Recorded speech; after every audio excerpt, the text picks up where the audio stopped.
Et puis cette question, le centre directionnel de Koloma, future vitrine de la capitale guinéenne, c'est ce que semblent dire les autorités. Les occupants de ce domaine sont sommés de quitter les lieux avant lundi. Le ministre de la Ville, de l'Aménagement du Territoire et de l'Urbanisme s'est rendu ce samedi dans la zone pour sensibiliser les populations. Les ambassades, certains ministères et plusieurs autres édifices publics pourraient y être transférés dans les jours ou mois à venir. Alseni Bari et Yacouba Traoré étaient sur les pas du ministre. Centre directionnel de Koloma, ex-Capororail, des maisons, des garages illégalement installés. Ce samedi, le ministre de la Ville et de l'Aménagement du Territoire est là pour sensibiliser et inviter les occupants à quitter le site au plus tard lundi.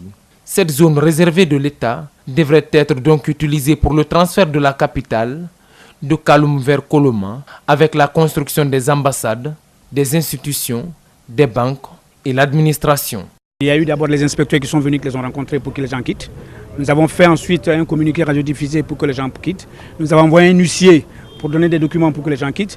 Et cela, ça fait déjà près de 2 mois que nous sommes là-dessus. Maintenant qu'on donne 72 heures pour que les gens quittent, on te pose, comme l'a dit le chef secteur tout à l'heure, il faut qu'on les donne un temps plus long parce qu'il y a des véhicules qui n'ont pas de batterie et tout ça. Écoutez, on ne va pas rentrer dans ça, les gens ne vont pas nous traîner comme ils veulent. Cette doléance est faite par ce chef de secteur. Sur le site, par endroits, les bornes sont visibles. Certains citoyens comprennent bien la mission du ministre. Ce qu'il a dit, tout à fait normal. Le terrain, c'est pour l'État. Le moment que l'État a besoin, les gens qui sont là, ils dégagent. Il y a certains véhicules qui n'ont pas de roues, il y a certains qui n'ont même pas de jantes, il y a certains véhicules qui n'ont même pas de moteur. Donc enlever ça dans 3 jours nous donnera des difficultés. De demander une autre doléance, de nous chercher un autre lieu là où nous pouvons exercer nos métiers. Des propos balayés des revers de main par le ministre de la Ville qui martèle qu'ils sont illégalement installés. Ceux qui ont les papiers seront dédommagés au moment venu. Il annonce par ailleurs la mise en place d'une brigade. Nous allons mettre cette brigade pour que les gens, de façon volontaire, qu'ils acceptent de quitter tranquillement pour que lundi, à partir de lundi, les opérations se fassent. Les investisseurs n'attendent que le domaine pour occuper les sites, a indiqué le ministre, avant de quitter les lieux. Fin ce vendredi de la première édition de l'atelier national et sous-régional sur la gouvernance de la sécurité routière et de la citoyenneté à Conakry, initié par l'Organisation guinéenne de la citoyenneté pour attirer l'attention des acteurs concernés sur la problématique de la sécurité routière. Les participants, au terme de 2 jours d'échange, ont formulé plusieurs recommandations pour réduire le taux de mortalité lié aux accidents de la circulation. Idriss Abari et Ibrahima Souma pour le compte-rendu. La sécurité routière est perçue par les citoyens comme une problématique relevant de la responsabilité de l'État.